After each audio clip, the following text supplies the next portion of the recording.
샬롬. 이솝 5화 8번째. 고양이와 방울. 고양이와 방울. 어느 날 쥐들이 회의를 열었습니다. 고양이 때문에 살 수가 없어요. 도대체 무서워서 마음 놓고 다닐 수가 없다고요. 누군가가 크게 불평을 터뜨렸습니다. 맞아요. 우리는 언제까지 고양이 눈치를 보면서 살아야 하나요? 워낙 소리도 없이 움직이니까 언제 어디서 부딪힐지 몰라 불안해 죽겠어요. 불만에 찬 목소리들이 여기저기서 터져 나왔습니다. 그때였어요. 제게 좋은 생각이 있어요. 누군가가 벌떡 일어나 소리쳤습니다. 용감한 청년 쥐였지요. 고양이가 어디에 있는지 알 수 있게 고양이 목에 방울을 달면 어떨까요? 그러면 소리가 나는 곳만 피하면 되니까 안심하고 다닐 수 있을 거예요. 우와, 그거 정말 좋은 생각이야. 그럼 딸랑딸랑 소리만 조심하면 되는 거잖아. 이제야 안심이 되네. 투덜거리던 쥐들이 희망에 찬 목소리로 웅성거렸습니다. 의견을 낸 정년진 익숙해졌지요. 그런데 가장 나이 든 쥐가 조용히 입을 열었습니다. 누가 고양이 목에 방울을 달 것인가? 순간 웅성거리던 쥐들이 조용해졌습니다. 청년쥐도 조용히 자리에 앉았지요. 방울을 다는 것은 좋지만 그 날카로운 고양이의 이빨과 발톱을 생각하면 누구도 선뜻 나설 수가 없었던 것입니다. 나이든 쥐는 한숨을 쉬며 고개를 저었지요. 말이야 누가 못해. 중요한 것은 행동이야, 행동. 고양이 목에 방울 달기는 이솝 5화에 나오는 이야기이기도 하지만 우리나라에서도 옛날부터 전해 내려오는 이야기로 이솝 5화와 그 내용이 비슷해요. 그래서 고양이 목에 방울 달기라고 하면 우리 속담으로도 널리 쓰이고 있어요. 고양이 목에 방울 달기라는 말은 번지르르 하지만 실행하기 어려운 것을 공연히 의논하는 것을 빗대어 말할 때 쓰입니다. 여우와 포도, 여우와 포도. 배고픈 여우가 시골길을 걷고 있었지요. 아, 배고파. 뭐 먹을 것 좀 없을까? 그때 담스러운 포도가 주렁주렁 열린 포도밭이 눈에 들어왔지요. 이야, 맛있는 포도네. 잘됐다. 저 포도를 따 먹어야지. 여우는 신이 나서 포도를 향해 껑충 뛰었습니다. 그런데 아무리 뛰어도 포도가 입에 닿지 않는 거예요. 그럼 나무에 기어 올라가서 따 먹어야지. 하지만 나무에 기어 오르기도 쉽지 않았지요. 몇 번이나 나무에서 미끄러진 여우는 심술궂은 목소리로 투덜거렸습니다. 다시 보니까 맛도 없고 시기만 하겠네. 저런 포도는 먹고 싶지 않아. 여우는 창피한 생각에 아무 잘못도 없는 포도를 나무랐습니다. 도시쥐와 시골쥐, 도시쥐와 시골쥐. 어느 날 도시쥐가 시골쥐를 찾아왔지요. 어서와 친구야. 옷이 멋진걸. 시골쥐는 반갑게 도시쥐를 맞이했습니다. 안녕, 반가워. 그런데 너는 이런 헛간 같은 곳에서 지내는 거니? 도시쥐는 얼굴을 찌푸렸죠. 도시에서 살다 보니 이런 곳은 누추하지. 잠깐만 기다려. 맛있는 걸 좀 내올게. 시골쥐는 미안한 표정으로 음식을 내왔습니다. 옥수수, 감자, 해바라기 씨 같은 소박한 음식들이었지요. 도시쥐는 그것을 보고 얼굴을 찌푸렸습니다. 이런 걸 먹고 어떻게 사니? 안 되겠다. 너 나랑 같이 도시에 가자. 정말? 나도 도시에 데려가 줄 거니?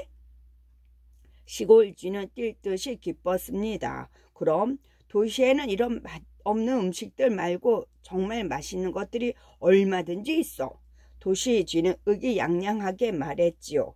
다음날 시골쥐와 도시쥐는 도시에 도착했습니다. 시골쥐는 처음 보는 도시의 번화한 모습에 넋을 잃었지요. 커다란 건물들이 가득하고 넓은 길에는 자동차들이 붐볐지요.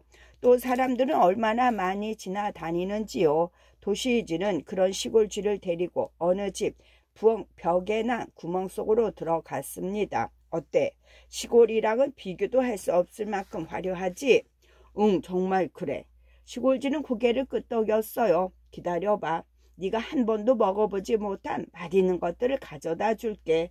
어디론가 사라졌던 도시 쥐가 곧 음식들을 잔뜩 들고 나타났습니다.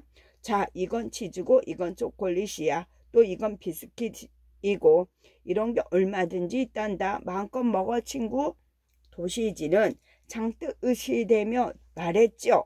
와, 정말 맛있겠다. 시골쥐가 막 치즈 한 조각을 입에 집어넣으려고 할 때였습니다. 그르르, 어디선가 나지막하게 개가 우르렁거리는 소리가 들려왔습니다. 아, 큰일 났다. 숨어. 도시쥐는 혼비백산에서 시골쥐를 데리고 구석에 숨었지요.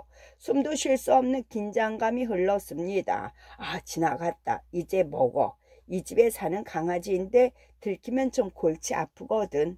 걱정스러운 얼굴의 시골쥐에게 도시쥐가 아무렇지도 않다는 듯 말했지요. 시골쥐는 조심스럽게 음식을 다시 먹기 시작했습니다. 그런데 몇 입이나 먹었을까요? 이번에는 사람의 발소리가 들렸습니다. 이크, 이번에는 정말 큰일인걸. 들키면 안 돼. 숨어. 시골쥐와 도시쥐는 또다시 구석에 숨었죠. 식사를 하는 동안 이런 일은 서너 번이나 더 반복되었습니다. 마침내 시골쥐가 말했어요. 친구, 아무래도 난 도시와 맞지 않는 것 같다. 좀 덜 맛있는 음식이라도 마음 편하게 먹을 수 있는 시골이 더 좋아. 난 돌아가겠네. 그러고는 미련 없이 시골로 돌아가 버렸습니다. 낱말은 새가 듣고 반말은 쥐가 듣는다. 쥐가 등장하는 이 속담은 아침 일찍부터 낮에 활동하는 새와 밤에 주로 활동하는 쥐의 생태를 잘 표현하여 세상에는 비밀이 없음을 나타내는 말이지요.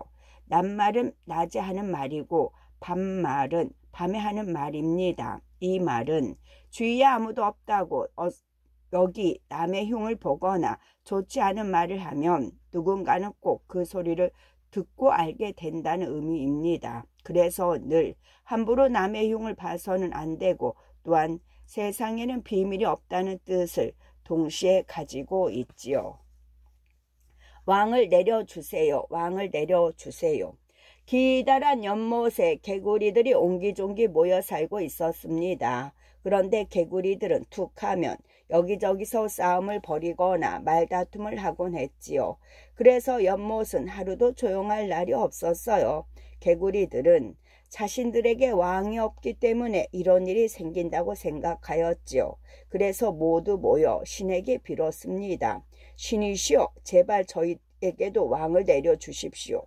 개구리들이 날마다 개굴개굴 시끄럽게 울어대며 빌자 신은 통나무 하나를 연못에 던져 주었죠. 개구리들은 한동안 통나무를 왕으로 모시고 살았습니다. 왕이시여, 못된 뱀을 쫓아 주십시오. 왕이시여, 저와 제 아내가 싸웠습니다. 누가 옳은지 판결을 내려주십시오. 개구리들은 왕에게 온갖 소원을 빌었지요. 그런데 통나무는 꼼짝도 하지 않았습니다. 마침내 개구리들은 통나무가 아무런 말도 하지 못하고 생각도 못한다는 것을 알아버렸지요. 개구리들은 신에게 화를 냈습니다. 신이시여, 이런 말도 못하는 왕 말고 우리를 훌륭하게 다스려 줄 수 있는 왕을 내려주십시오. 깨굴깨굴깨굴깨굴. 신은 자신들의 문제를 스스로 해결하려 들지 않고 왕만 바라는 개구리들에게 화가 났지요. 그래서 커다란 황새를 왕으로 삼아 연못에 내려보냈습니다. 황새는 시끄럽게 울어대는 개구리들을 닥치는 대로 잡아먹어 버렸습니다. 개구리들은 그제야 후회를 했지요. 우리 연못이니 우리가 스스로가 잘 다스리면서 살면 됐을걸.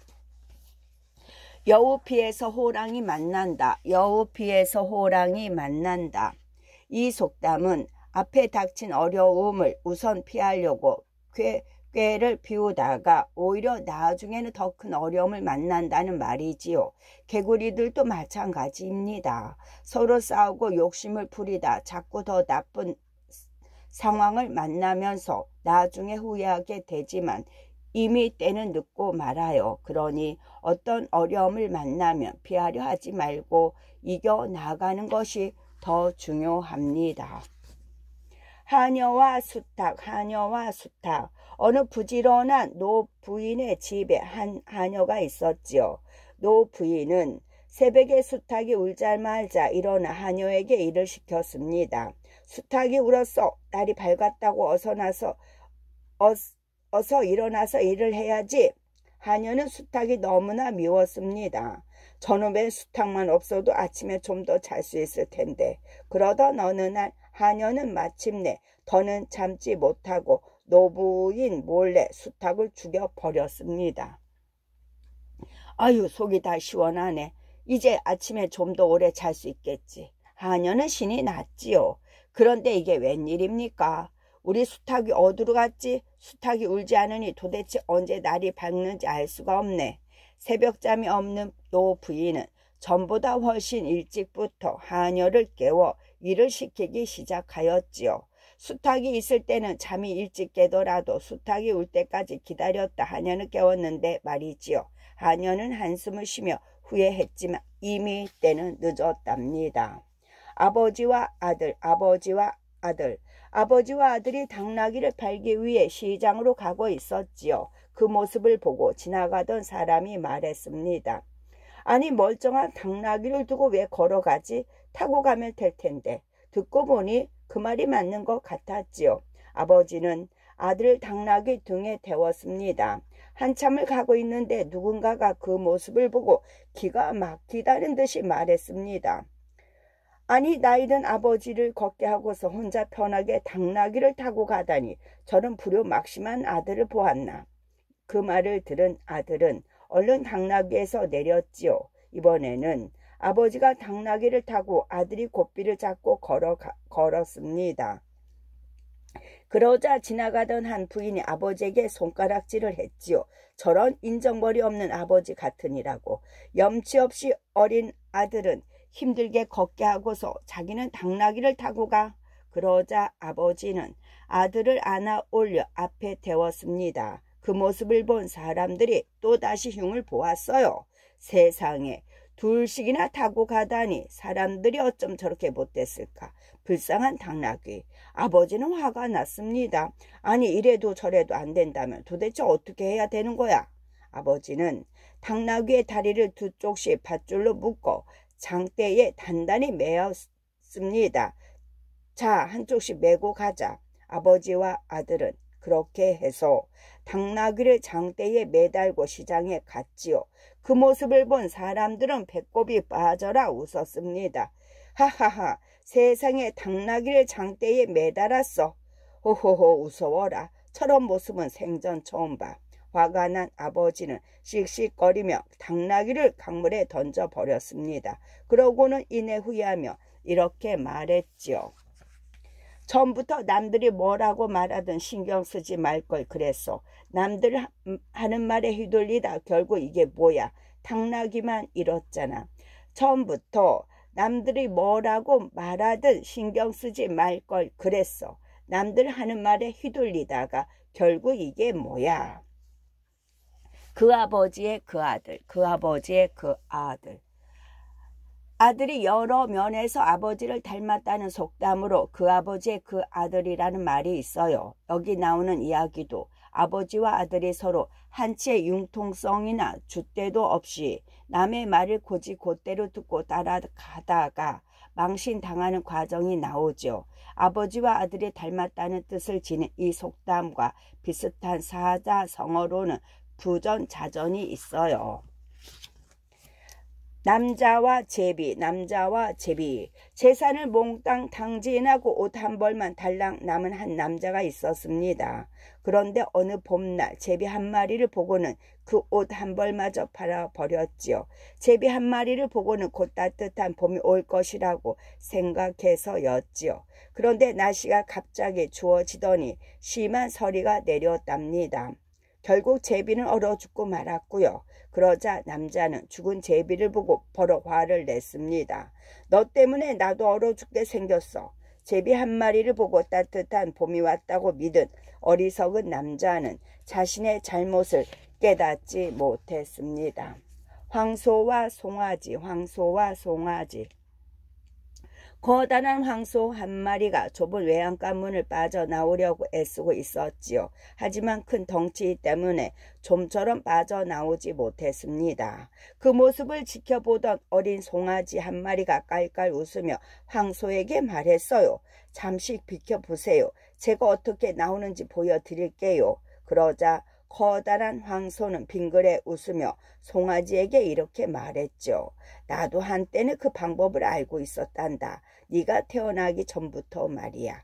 그제야 송아지는 자신의 몸이 황소의 몸보다 아주 작다는 것을 깨달았답니다.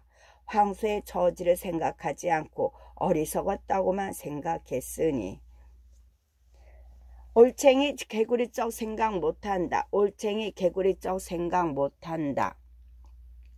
사람은 누구나 잘 안 되다가 잘 될 때가 있고 또 잘 되다가 안 될 수도 있어요. 이 속담은 어렵게 살다가 형편이 나아진 사람이 자신의 어려운 때를 생각 못하고 자신보다 못한 사람을 업신 여기거나 가벼이 볼 때 이르는 말이지요. 이 이야기에는 반대로 어린 송아지가 조금만 시간이 지나면 자신도 덩치가 큰 소가 되는지 깨닫지 못하고 다른 소를 비웃고 있는 모습을 그리고 있어요. 속담처럼 표현하자면 올챙이 개구리가 될 걸 생각 못한다와 같은 뜻을 담고 있지요. 개구리와 돌멩이, 개구리와 돌멩이. 아이들 몇 명이 연못가에 모여 놀고 있었어요. 그중 한 아이가 연못에 돌멩이 하나를 던져 넣었지요. 퐁! 돌멩이는 재미있는 소리를 내며 연못에 빠졌습니다. 재미있는 소리가 나네. 나도 던져봐야지. 나도 퐁퐁퐁퐁퐁퐁. 아이들은 신이 나서 너도 나도 연못에 돌멩이를 집어 던졌습니다. 그때였어요. 울상이 된 개구리들이 연못 밖으로 고개를 쏙 내밀었습니다. 얘들아 그만해. 너희는 재미로 던지는 돌멩이지만 우리는 목숨이 왔다 갔다 한다고.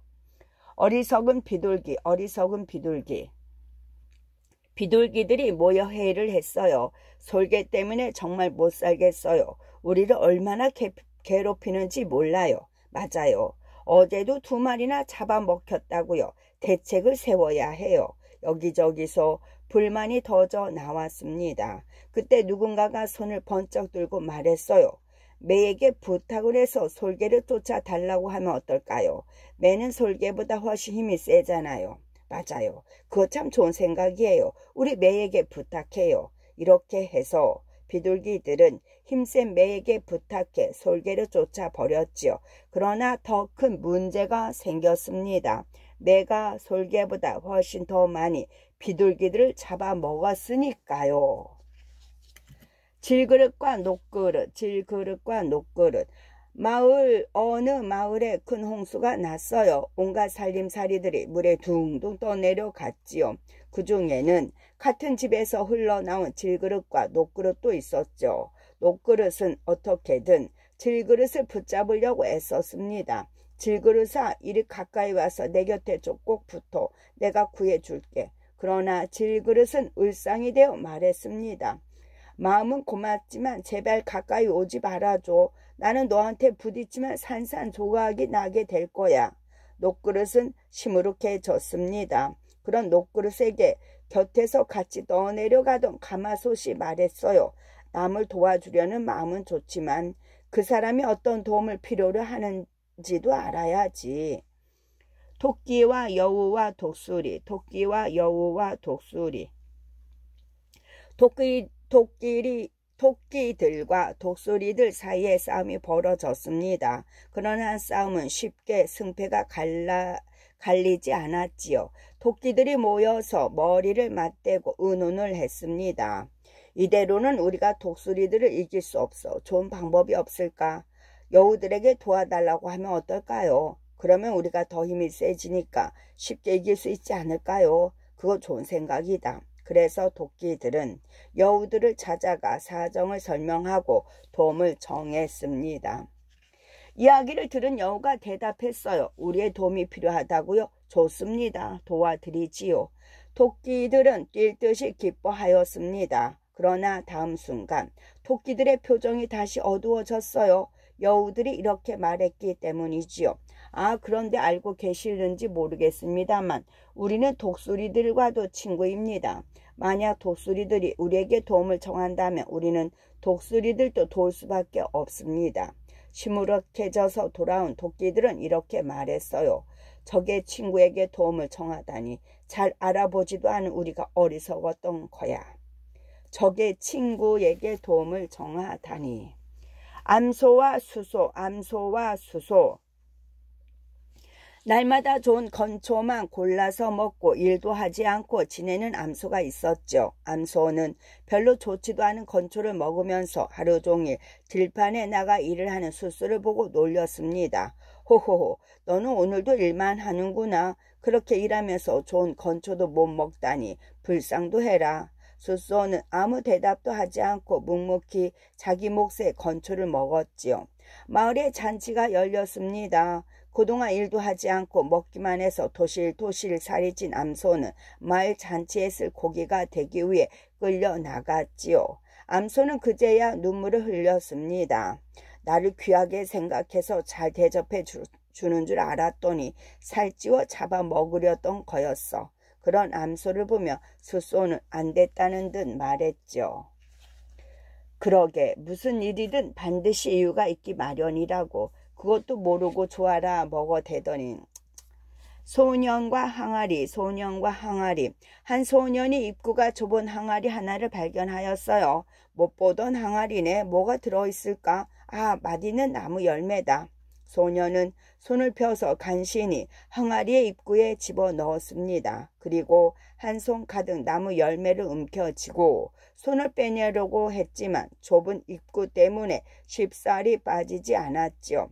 소년은 울상이 되었습니다. 그 모습을 지켜보던 소년의 어머니가 말했어요. 얘야, 손에 쥔 것을 조금만 덜어보려무나. 그러면 손이 쉽게 빠질 거야. 한 번에 너무 많이 꺼내려고 하지 말고 조금씩 여러 번 꺼내면 되지 않겠니?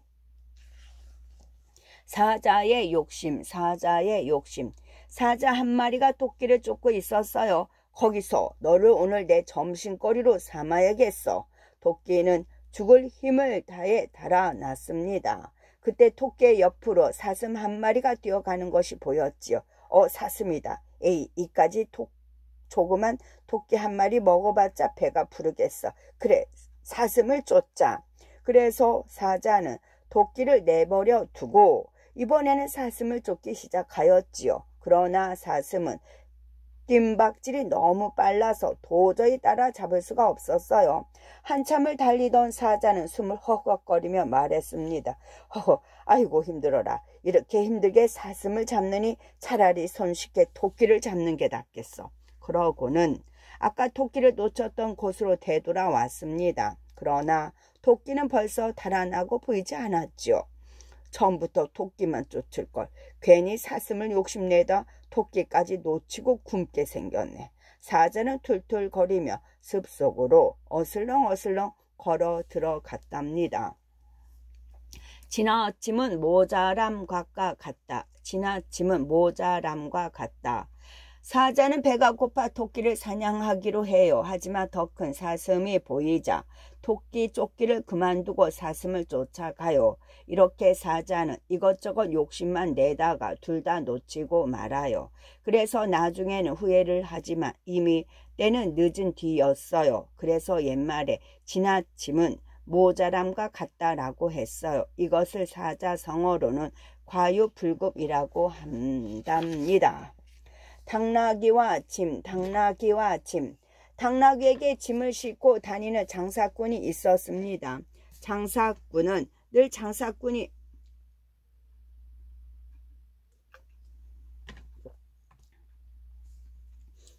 당나귀는 늘 장사꾼이 무거운 짐을 장뜩 실는 것이 불만이었지요.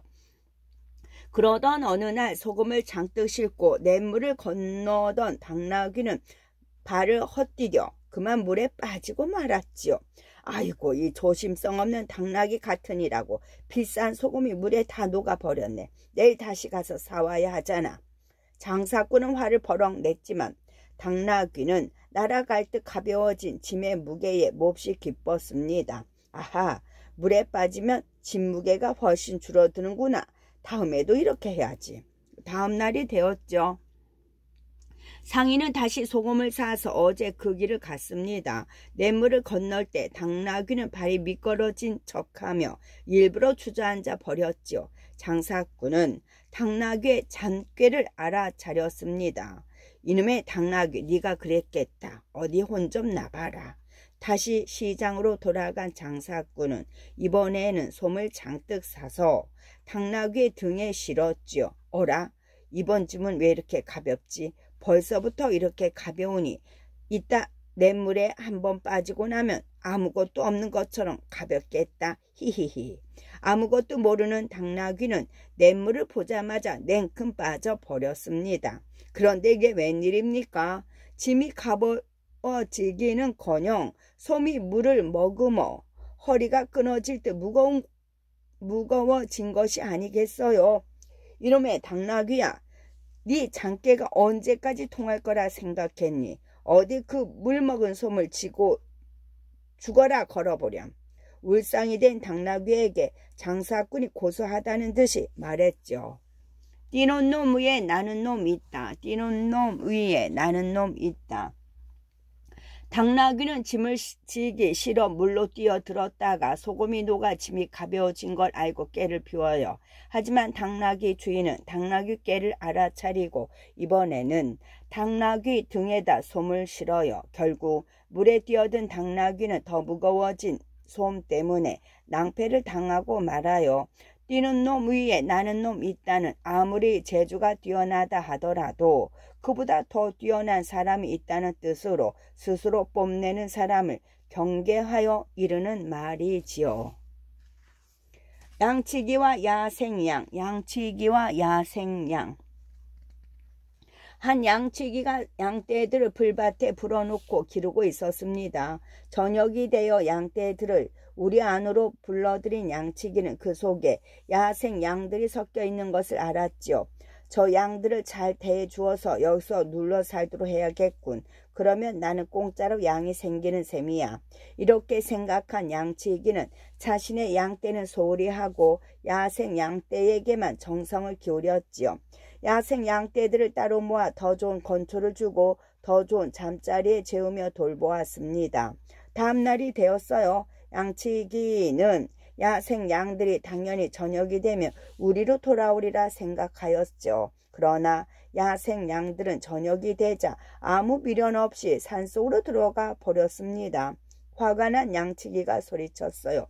내가 그렇게 잘해줬는데 산으로 가다니 이 은혜도 모르는 것들아. 그러자 그중 한 마리가 양치기를 돌아보며 말했어요. 당신은 우리를 붙잡으려고 그런 거잖아요. 우리가 우리에 머물게 되면 당신은 더 이상 우리에게 신경도 안 쓸걸요? 그러자 양치기의 양들도 한마디 했습니다. 있는 우리한테 잘해줬어야지. 어리석은 양치기야.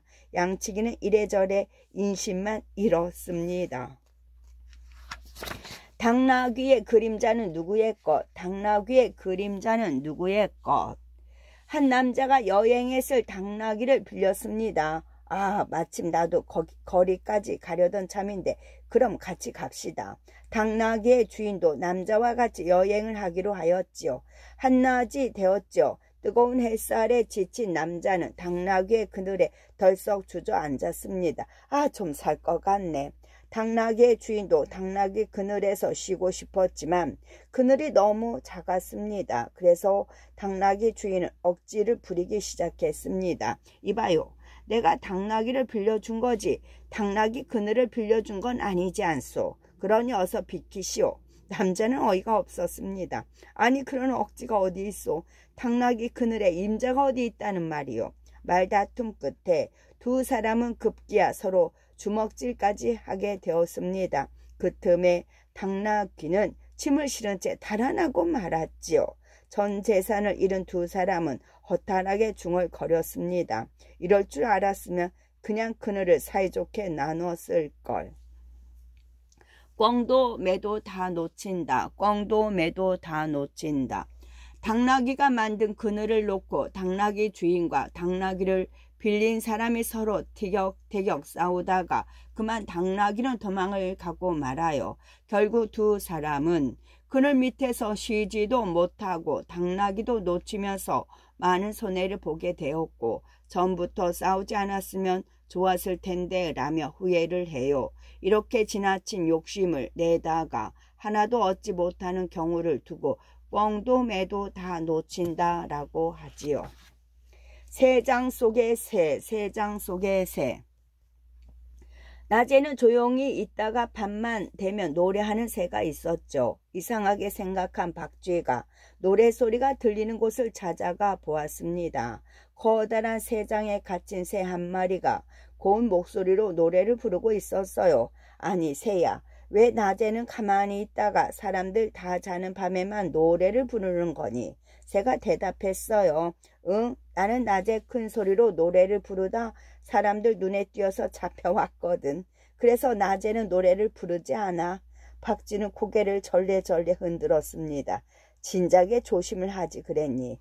이젠 잡혀와서 새장에 갇혔는데 낮에 조용히 한들 무슨 소용이 있겠니? 강과 바다, 강과 바다.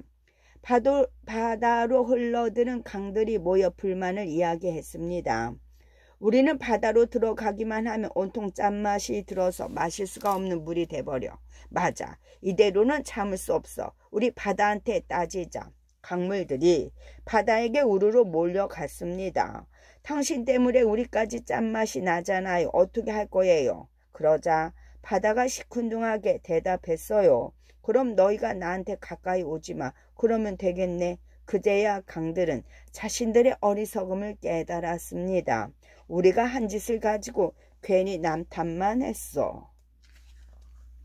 아버지와 두 딸, 아버지와 두 딸. 딸 둘을 가진 아버지가 있었습니다. 그중 큰 딸은 우산을 파는 사람과 결혼을 했고 작은 딸은 양산을 파는 사람과 결혼을 했지요. 딸들이 잘 살고 있나 궁금해진 아버지는 먼저 큰 딸을 찾아갔습니다. 얘야, 잘 지내고 있니? 그럼요 아버지, 잘 지내고 있어요. 그런데 비가 안 와서 걱정이에요. 비가 많이 와야 우산이 많이 팔릴 텐데 말이에요. 큰딸의 집을 떠나면서 아버지는 비가 많이 오게 해달라고 기도해야겠다고 마음먹었지요. 이윽고 작은 딸의 집에 도착을 했습니다. 얘야, 잘 지내고 있니? 작은 딸이 대답했어요. 네 아버지, 잘 지내고 있어요. 그런데 햇빛이 쨍쨍 나지 않아서 걱정이에요. 그래야 양산이 잘 팔리거든요.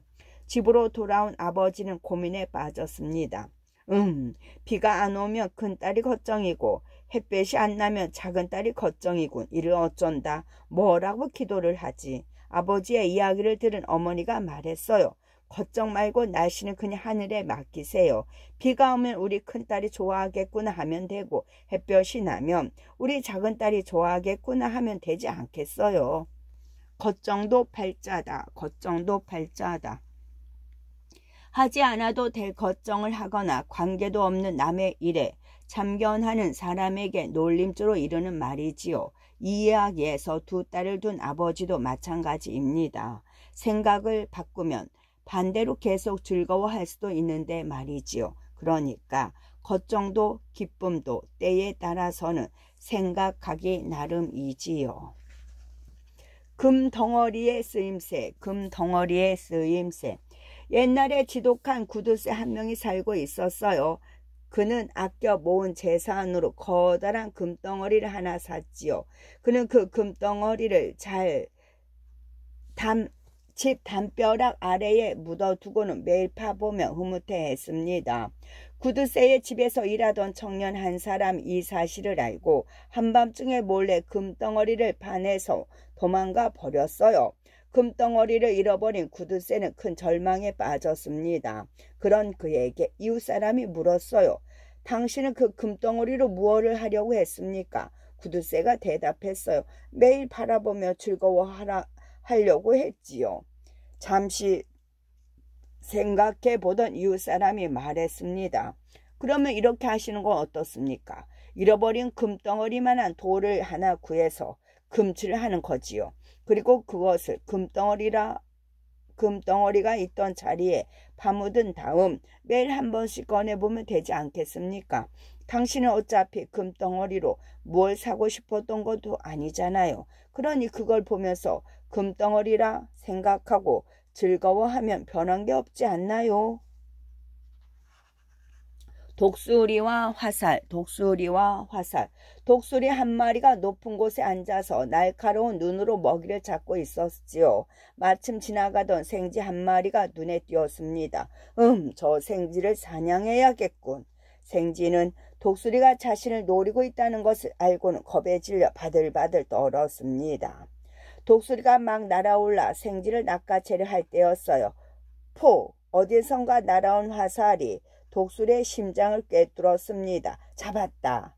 저만치서 화살을 날린 사냥꾼이 의기양양하게 일어섰습니다. 그 모습을 본 독수리가 죽어가며 중얼거렸어요. 아, 운명은 참 잔인하기도 하구나. 이렇게 죽어가야 한다니. 그때 사냥꾼 덕에 목숨을 건진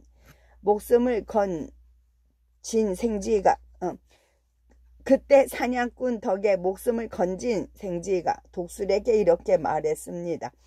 넌 너 죽는 것만 억울하니 사냥꾼이 아니었으면 넌 아무렇지도 않게 날 죽였을 거잖아. 당나귀와 개, 당나귀와 개. 개 한 마리와 당나귀 한 마리를 기르는 남자가 있었지요. 어느 날 저녁 마구간에서 건초를 먹고 있던 당나귀는 갑자기 화가 났습니다. 아니, 나는 주인을 위해서 무거운 짐도 나르고 농사일도 하는데 왜 이런 마구간에서 지내야 하는 거야? 꼬리 흔들고 짖는 것밖에 할 줄 모르는 개는 집 안에서 주인과 함께 편히 지내는데 말이야. 이건 공평하지 않아. 당나귀는 마구간을 박차고 나갔지요. 그러고는 집 안으로 뛰어 들어갔습니다. 나도 개처럼 행동하면서 집 안에서 지낼 거야. 당나귀는 평소 개가 하던 행동을 생각하며 혀를 내밀어 헥헥거려 보기도 하고 힝 울어 보기도 했습니다. 또 꼬리를 마구 흔들며 주인의 뺨을 혀로 핥기도 했지요. 주인은 기겁을 했습니다. 덩치가 엄청나게 큰 당나귀가 집 안으로 날뛰는 바람에 가구들이 죄다 엎어지고 깨졌거든요. 게다가 커다란 혀로 얼굴에 침을 잔뜩 묻혀놓자 주인은 참지 못하고 몽둥이로 당나귀를 때려 내쫓았지요. 이 당나귀가 갑자기 왜 이래? 제정신이 아니구나. 내일 당장 시장에 나가 팔아버려야겠어. 주인은 당나귀가 미쳤다고 생각했습니다. 당나귀는 밧줄에 꽁꽁 묶여 마구간에 갇혔지요. 저녁 늦게 개가 마구간으로 찾아와 한심하다는 듯이 말했어요. 쯔쯔. 당나귀가 어떻게 개 흉내를 낼 생각을 했니? 당나귀는 당나귀로서 할 일이 있는 거야. 네 할 일은 짐을 나르고 농사일을 돕는 거라고. 장뜩 풀이 죽은 당나귀는 아무 대답도 하지 않았습니다. 우화란 어떤 이야기일까요? 우화란 어떤 이야기일까요? 이솝 우화에서 우화란 사람 이외의 동물이나 식물, 기타 사물을 인간화해서 그들을 주인공으로 내세운 이야기를 말하지요. 인간이 아닌 것들이 인간과 똑같은 감정을 가지고 행동하는 모습을 보여주며 그들이 만들어내는 우머 속에서 교훈을 나타내는 것을 바로 우화라고 해요. 이렇게 우화로 만들어진 이야기 중에 전 세계에서 가장 유명한 것이 바로 이솝 우화이죠. 친구와 적. 아기 쥐가 처음으로 쥐 구멍을 떠나 세상 구경을 나왔습니다. 엄마, 바깥 세상에는 신기한 게 정말 많아요. 처음 보는 동물들도 많고요. 아기 쥐는 신이 나서 떠들었습니다. 아, 한 동물은 정말 예쁘고 순하게 생겼어요. 동그란 눈에 긴 꼬리를 가졌더라고요. 털은 또 얼마나 부드러워 보였는지 몰라요. 친구가 되고 싶어서 나가려고 했는데 웬 흉측하게 생긴 동물이 방해를 하지 뭐예요. 그새 턱 밑에 빨간 고기 덩어리 같이 생긴 징그러운 것을 달고서 고개를 끄덕이며 다가오는 거예요. 정말 생각도 하기 싫을 정도로 무서웠어요. 아기 쥐의 말을 듣고 난 엄마 쥐의 얼굴이 하얗게 질렀어요. 아이고 얘야, 정말 큰일 날 뻔했구나. 네가 예쁘다고 했던 그 동물은 고양이란다. 순식간에 우리 쥐들을 잡아먹는 아주 무서운 동물이야. 하지만 네가 흉측했다고 했던 그 동물은 안심해도 괜찮아. 닭은 우리에게 아무 해도 끼치지 않는단다. 엄마 쥐의 이야기를 듣고 아기 쥐는 가슴이 서늘해졌습니다. 아, 엄마, 친구와 적을 구별하는 건 너무 어려운 일인 것 같아요. 고양이와 닭, 고양이와 닭. 배가 고파 먹이를 찾아 어슬렁거리던 고양이가 마당에 있던 닭을 발견했습니다. 고양이가 덮치려 하자 닭은 다급하게 소리쳤어요. 잠깐. 내가 뭘 잘못했다고 잡아 먹으려는 거야. 아무 이유도 없이 날 잡아먹으면 우리 주인이 가만히 있지 않을걸. 잠깐 생각을 하던 고양이가 이렇게 말했어요. 넌 한밤중에 시끄럽게 울어대서 사람의 잠을 깨우잖아. 그러니 내가 잡아먹겠어. 고양이가 덤비려 하자 닭은 다시 급하게 소리쳤습니다. 아니야, 난 한밤중에 울지 않아. 새벽에 울어서 사람들에게 아침을 알려준다고. 그러니 날 잡아먹어선 안 돼. 옆에 있던 개가 그 모습을 보고 안 됐다는 듯이 닭에게 말했습니다. 지금 고양이에게는 무슨 말을 해도 소용이 없어. 어떤 변명을 해도 결국은 널 잡아먹고 말걸. 배고픈 고양이한테 무슨 변명이 통하겠니? 그 말이 채 끝나기도 전에 고양이는 닭을 잡아먹어 버렸습니다. 소년과 쐐기풀, 소년과 쐐기풀. 한 소년이 숲풀에서 놀고 있었습니다. 저기 맛있게 보이는 열매가 있네. 따 먹어봐야지. 열매 주변에는 쐐기풀이 잔뜩 있었습니다. 소년은 두려운 마음에 조심조심 손을 뻗었지요. 쐐기풀에 스친 소년의 손에는 빨갛게 피가 맺혔지요. 소년은 울면서 어머니에게 달려갔습니다. 저는 그저 쐐기풀에 살짝 손을 스쳤을 뿐이라고요. 소년은 다친 것이 이해가 안 된다는 듯이 말했습니다. 그러자 어머니가 부드럽게 웃으며 이렇게 말했어요. 얘야, 쐐기풀에 다치고 싶지 않다면 그것을 꼭 움켜쥐어야 하는 법이란다. 대충 스치니까 상처를 입는 거야. 지혜 없는 충동. 당나귀를 아끼는 주인이 있었지요. 그래서 늘 당나귀에게 올바른 충고를 해주곤 했습니다. 하지만 당나귀는 주인에게 불만 섞인 목소리로 투덜거렸어요. 이제 나 혼자서도 얼마든지 길을 갈 수 있다고요. 네 스스로 길을 나서려면 아직 조금 더 길을 익혀야 돼. 주인은 걱정스러운 마음으로 충고했지만 당나귀는 들으려 하지 않았어요. 내가 언제까지 끌려다닐 줄 알고. 나도 고집이 있다고. 내가 가고 싶은 길로 가고 말 거야. 당나귀는 속으로 다짐했어요. 그러고는 곧 기회를 보아 엉뚱한 길로 달리기 시작하였지요. 깜짝 놀란 주인이 놀라서 고삐를 잡아 당겼습니다. 당나귀야, 어디를 가려고 그래? 거기는 위험한 벼랑길이라고. 거짓말하지 마세요. 못 가게 하려고 거짓말 하시는 거죠? 어림없다고요. 저는 제가 가고 싶은 대로 가고 말 거예요.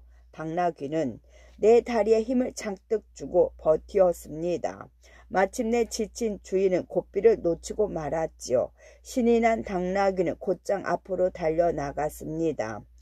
주인은 안타까운 마음으로 당나귀가 달려간 곳을 바라보았습니다. 당나귀는 몇 발자국 가지 못하고 벼랑으로 떨어지고 말았지요. 주인은 그 모습을 보며 중얼거렸습니다. 자신을 아끼는 진심 어린 충고를 구별할 줄 알아야지. 지혜 없는 충동이 결국 벼랑에서 떨어지게 하고 말았어. 이솝은 어떤 사람일까요?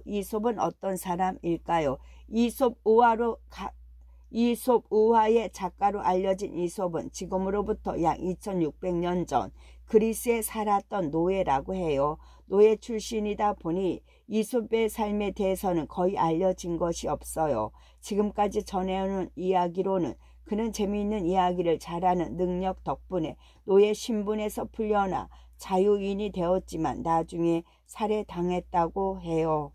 어떤 남자의 정의감. 바닷가에서 배 한 척이 사고로 가라앉고 있었습니다. 언덕 위에서 사람들이 허우적거리며 파도에 쓸려 나가는 것을 본 한 남자가 투덜거렸지요. 신은 참 정의롭지 못해. 저 중에는 착한 사람도 있고 나쁜 사람도 있을 텐데 한 번에 모조리 쓸어가 버리잖아. 그때 조그마한 개미 한 마리가 그의 발등을 물었습니다. 아, 이 개미가 내 발등을 물었어. 화가 난 남자는 지나가던 개미떼를 모조리 밟아 죽여버렸지요. 곁에 있던 사람이 그것을 보고 물었습니다.